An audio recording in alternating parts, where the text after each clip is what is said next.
अस्सलाम वालेकुम एवरीवन। आज की इस वीडियो में हम स्टडी करेंगे एक्सरसाइज 4.2।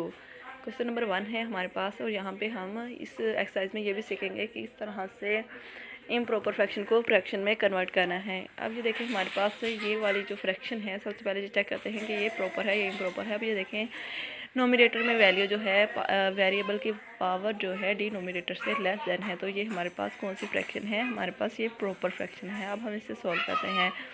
हम इसे लेट कर लेते हैं x square minus 3x plus 1 over x minus 1 whole square into x minus 2 equal है ए एक्स माइनस 1 राइट करेंगे। अब ये स्क्वायर है तो फर्स्ट ए के a over x minus 1 right करेंगे और फिर लिखेंगे plus b over x minus 1 का स्क्वायर और फिर लिखते हैं सी ओवर एक्स माइनस 2। अब ये हमारे पास इक्वेशन 1 बन गई है। उसके बाद हमने इसे मल्टीप्लाई करना है बोथ साइड एक्स माइनस 1 के स्क्वायर और इंटू एक्स माइनस 2 के साथ। तो यहाँ पे राइट करते हैं multiply x minus 1 whole square into x minus 2 on both side equation 1। अब हमने मल्टीप्लाई कर दिया है ऑल टर्म्स के साथ इक्वेशन 1 की x minus 1 whole square into x minus 2। अब हमने क्या करना है नेक्स्ट स्टेप में जो वैल्यूज़ आपस में कट रही हैं उनको कट कर देंगे और रिमेनिंग टर्म्स को राइट कर देंगे। अब ये देखें यहाँ से हमारे पास ये अभी सी की वैल्यू राइट करनी है, सी ओवर एक्स माइनस 2 और इसे मल्टीप्लाई किसे करना था एक्स माइनस 1 का square into x minus 2।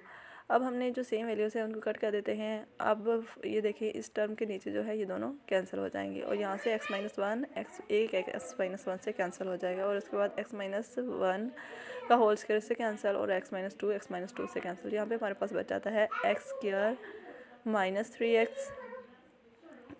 X plus 1 equal है a into x minus 1 into x minus 2 और उसके बाद हमारे पास है प्लस बी और ये देखिए यहाँ से हमने x माइनस 1 का स्क्वायर तो इससे कैंसिल कर दिया था, तो हमारे पास बच जाएगा b इंटू एक्स माइनस 2 और उसके बाद प्लस सी और यहाँ से x माइनस 2 से कैंसिल हो गया था और यहाँ पे हमारे पास बच गया था x माइनस 1 का स्क्वायर। तो अब हमारे पास ये इक्वेशन नंबर 2 बन गई है। अब हम इसे इक्वेशन नंबर 2 का नेम देते हैं और नेक्स्ट इसे सॉल्व करते हैं। अब ये देखिए हमने इसके इक्वेशन नंबर 2 का नेम दे दिया है और अब हम इसे नेक्स्ट सॉल्व करते हैं। अब ये देखें x square minus 3x plus 1 same as it is add करेंगे और उसके बाद है a इक्वल है a एक्स माइनस 1 और एक्स माइनस 2 को मल्टीप्लाई किया तो हमारे पास आ जाता है एक्स स्क्वायर माइनस के 3x प्लस 2 प्लस b। अब यहाँ पे इसके साथ हमने b के साथ मल्टीप्लाई कर दिया है एक्स माइनस 2 को और प्लस c है। अब इसका स्क्वायर ओपन कर दिया, c x minus 1 whole square था ना, यहाँ पे स्क्वायर ओपन किया, x square minus 2x plus 1 आ जाएगा।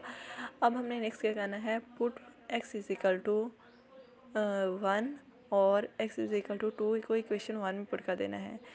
चलिए पहले हम x इज इक्वल टू 1 को इक्वेशन नंबर 2 में पुट कर देते हैं। इक्वेशन नंबर 2 में जहाँ पे भी हमारे पास x है वहाँ पे हम 1 राइट करेंगे। अब ये देखें x स्क्वायर तो हमने इसकी जगह पे 1 राइट किया, 1 का square minus 3 into 1 plus 1 equal है a इंटू 1 माइनस 1 और x की जगह पे 1 राइट करेंगे, 1 माइनस 2 आ जाएगा plus b into 1 minus 2 plus c into 1 minus 1 और इसका होल का स्क्वायर है। तो अब ये देखिए जो वैल्यूज़ अब इनके प्लस माइनस करेंगे, प्लस माइनस करने से 1 का स्क्वायर ओपन किया 1 माइनस के 3 प्लस 1 इक्वल टू, अब ये देखिए 1 माइनस 1 करेंगे तो ज़ीरो हो जाएगा। तमाम टर्म हमारे पास ये वाली ज़ीरो हो गई है।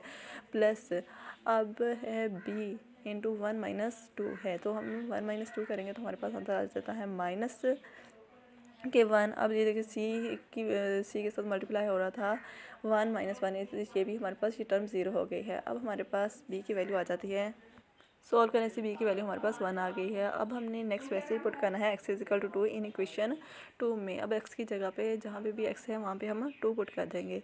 अब यहाँ पे हो 2 का स्क्वायर माइनस 3 इंटू 2 माइनस के 3 इंटू 2 और प्लस 1 इक्वल है हमारे पास a।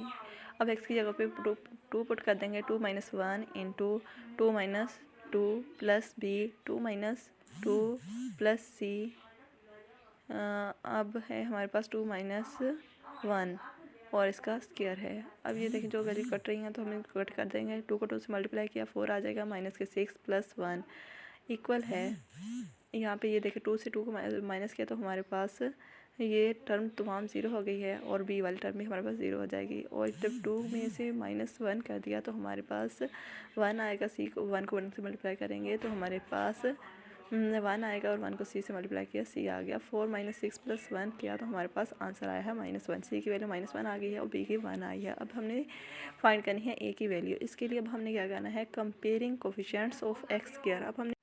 अब हमने एक्स स्क्वायर के कोफिशिएंट्स को कंपेयर करेंगे इक्वेशन नंबर 2 को यूज़ करते हुए। अब ये देखिए हम यहाँ से चेक करते हैं कि एक्स स्क्वायर ए की कोफिशिएंट भी एक्स स्क्वायर हैं और उसके बाद इधर से सी के भी हैं, तो इधर एक्स स्क्वायर है तो ए प्लस सी इक्वल राइट करेंगे 1 के, तो हमारे पास ए प्लस सी इक्वल आ जाता है 1 के। अब हमारे पास सी की वैल्यू थी, यहाँ पे हमने जो सी की वैल्यू फाइंड की है वहाँ यहाँ पे ए सी की जगह पे पुट करेंगे और ए की वैल्यू फाइंड कर लेंगे। तो हमने सी की वैल्यू -1 पुट की और इसे दूसरी साइड पे ले जाएंगे, 1 + 1 = 2 हो जाएगा। ये हमारे पास ए की वैल्यू आ गई है, बी की आ गई है, सी की आ गई है, तमाम वैल्यूज़ आ गई हैं। अब हमने इन तमाम वैल्यूज़ को इक्वेशन नंबर 1 में पुट कर देना है। Put value of a, b and c in equation 1। अब ये देखिए हमने पहले राइट साइड को सेम एज इट इज़ लिखा और ए की जगह पे हमने ए की वैल्यू राइट कर दी 2/x - 1 है, तो और बी की जगह पे बी की वैल्यू पुट करेंगे और सी की जगह पे सी की वैल्यू यहाँ पे आ जाएगा x - 2/x - 1 प्लस, अब हमारे पास बी की वैल्यू क्या थी, बी की वैल्यू हमारे पास 1 थी, तो अब हमने यहाँ पे राइट कर देना है 1, यहाँ पे राइट किया प्लस और बी की 1 आ गई ओवर x - 1 का स्क्वायर प्लस सी की वैल्यू हमारे पास है -1, तो हम यहाँ पे राइट कर देते हैं +-1/(1) x - 2। ये हमारा क्वेश्चन नंबर 1 सोल्व हो गया है। उसके बाद हमने क्वेश्चन नंबर 2 और 3 इस तरह से सोल्व करना है। नेक्स्ट हम सोल्व करते हैं क्वेश्चन नंबर 4 को।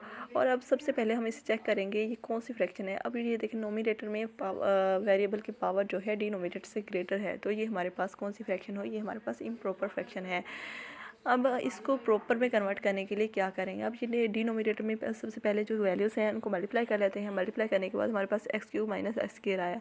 Is an improper fraction, first we resolve into proper fraction. सबसे पहले हमने रिसोल्व करना है, इसे डिवाइड कर देते हैं। अब डिवाइड करेंगे x⁴ + 1 को डिवाइड कर देना है x³ - x² के साथ। अब ये देखिए इसको x से मल्टीप्लाई किया तो हमारे पास आ जाएगा x⁴ माइनस की x⁴। अब ये इसको माइनस कर देंगे, प्लस माइनस ये से कैंसिल हो जाएगा। कैंसिल होने के बाद यहाँ पे हमारे पास बच जाता है x⁻, माइनस की प्लस की x⁴ प्लस 1। अब हम इसको +1 से करते हैं, +1 से मल्टीप्लाई करेंगे तो हमारे पास आ जाता है x³ - x²। और यहाँ पे x3 - x² आ जाएगा। अब यहाँ पे साइन चेंज करेंगे माइनस और ये प्लस माइनस माइनस और उसके बाद ये है माइनस, ये प्लस हो जाएगा। हमारे पास यहाँ पे बच जाता है x² + 1। तो अब हम इसे राइट करते हैं। सबसे पहले हमारे पास जो आंसर है x + 1 लिखेंगे, प्लस जो रिमाइंडर है हमारे पास x² + 1 ओवर जिस पे डिवाइज़र था जो हमारे पास है उसको इस तरह से दोबारा राइट कर देते हैं x² × x - 1। अब हमने इसको इक्वेशन 1 का नेम दे दिया है। इक्वेशन 1 का नेम देने के बाद अब हम इसे सिलेक्ट कर लेते हैं x² + 1 ओवर x² × x - 1। अब हमने इसको सोल्व करना है। सोल्व करने के लिए अब हम राइट करेंगे a/x प्लस b/x का स्क्वायर प्लस c/x - 1। अब हमने क्या करना है, अब हम x² × x - 1 को मल्टीप्लाई कर देंगे। बोथ साइड इस इक्वेशन के दोनों तरफ हमने मल्टीप्लाई कर देना है। मल्टीप्लाई करने के बाद अब जो वैल्यूज़ कट रही होंगी उसको कट कर देंगे और यहाँ पे भी हम राइट करेंगे x² × x - 1 फर्स्ट टर्म के साथ। तो यहाँ पे राइट करते हैं। राइट करने के बाद अब हम इनको ये सेम वैल्यूज़ जो हैं आपस में कैंसिल हो जाएंगी और जो बच जाएंगे उसको हम नेक्स्ट स्टेप में राइट करते हैं। अब यहाँ से x से कैंसिल हो जाएगा, x² से कैंसिल हो जाएगा, यहाँ पे x - 1 x - 1 से कैंसिल हो जाता है। अब हमारे पास बचा है x² + 1 इक्वल है ax × x - 1 प्लस b और यहाँ पे बचा था हमारे पास x - 1 प्लस c तो यहाँ पे x-1 से x-1 कैंसिल हो गया, तो यहाँ पे x² आ जाएगा और ये हमारे पास इक्वेशन आ गई है, इक्वेशन नंबर 3। अब हम इसे सोल्व करते हैं। पहले इसे थोड़ा सा नेक्स्ट सोल्व कर लें और इनको मल्टीप्लाई कर लें। x को अंदर मल्टीप्लाई किया, x² माइनस x आ जाएगा प्लस b। यहाँ पे किसी को भी मल्टीप्लाई नहीं करना, same as it is right करेंगे, प्लस c x²। अब हमने पुट करना है, put value of x is equal to 0 in equation 3। अब हम इक्वेशन नंबर 3 में जहाँ पे भी x है वहाँ पे हम 0 राइट करेंगे। 0 पुट करने के बाद हमारे पास अब x की जगह पे 0 पुट किया, +1 आ गया, equal to a into 0 minus 1 plus b into 0 minus 1 plus c into 0। अब ये जो है 0 है वो a भी 0 हो जाएगा और हमारे पास c वाली टर्म भी 0 हो जाएगी और b में आ जाता है हमारे पास माइनस के b हैं तो माइनस के b और ये प्लस का 1 था तो हमारे पास आंसर आया b की वैल्यू -1 आ गई। इसी तरह से हम पुट कर देंगे x is equal to 1 in equation number 3 में। अब x की वैल्यू 1 पुट करनी है, जहाँ पे भी x है वहाँ पे हम 1 पुट करेंगे। पुट करने के बाद हमारे पास a वाली टर्म भी हमारे पास 0 हो जाएगी, b वाली टर्म भी 0 हो जाएगी और c की वैल्यू आ जाती है हमारे पास 2। अब हमारे पास c की वैल्यू भी आ गई है और b की वैल्यू भी आ गई है। a की वैल्यू फाइंड करने के लिए हम कंपेयर करेंगे कोफिशिएंट्स ऑफ इक्वेशन नंबर, ये जो हमने बनाई थी 3, और इसके कंपेयर करेंगे कोफिशिएंट्स को। कंपेयरिंग कोफिशिएंट्स ऑफ x², तो हमारे पास आ जाता है a plus c equal to 1। तो a की वैल्यू फाइंड करनी है, c की वैल्यू हमने फाइंड कर ली थी, यहाँ पे 2 राइट कर देंगे इक्वल टू 1। अब 2 को दूसरी साइड पे ले जाएंगे, a की वैल्यू आ जाती है हमारे पास 1 माइनस 2 करेंगे तो माइनस के 1 आ गया। अब ये तमाम वैल्यूज़ को अब हमने इक्वेशन नंबर 2 में पुट कर देना है। इक्वेशन नंबर 2 हमारे पास थी, अब हम इसमें पुट करते हैं। हमारे पास इक्वेशन थी x² plus 1 over x² into x minus 1। अब यहाँ पे हमारे पास a की जगह पे a की वैल्यू राइट करेंगे, b की जगह पे b की वैल्यू और c की जगह पे a की वैल्यू राइट कर दी। -1 ओवर x, यहाँ पे b था, b की वैल्यू जो हमने फाइंड की है वो हमारे पास है वो -1 वो है और यहाँ पे आ जाएगा x² प्लस c की वैल्यू हमारे पास थी प्लस के 2, तो हमने यहाँ पे c की वैल्यू पुट कर देनी है 2 ओवर x माइनस 1। अब इस ये वाली हमने लेट किया था ना, उसमें से इक्वेशन 1 को यूज़ करते हुए तो इसको हमने सोल्व किया था। अब इसकी वैल्यू हमने इक्वेशन नंबर 1 में पुट कर देनी है। इक्वेशन नंबर 1 हमारे पास है x प्लस 1। अब हमने इसे इक्वेशन 1 में पुट कर देना है। 1 इक्वेशन थी x plus 1 plus x² plus 1 over x into x minus 1। अब इसकी जगह पे इसकी वैल्यू पुट कर दी है। ये हमारा क्वेश्चन सोल्व हो गया है। नेक्स्ट जो 2 क्वेश्चन हैं वो भी सेम ऐसे ही सोल्व करने हैं। Thank you for watching.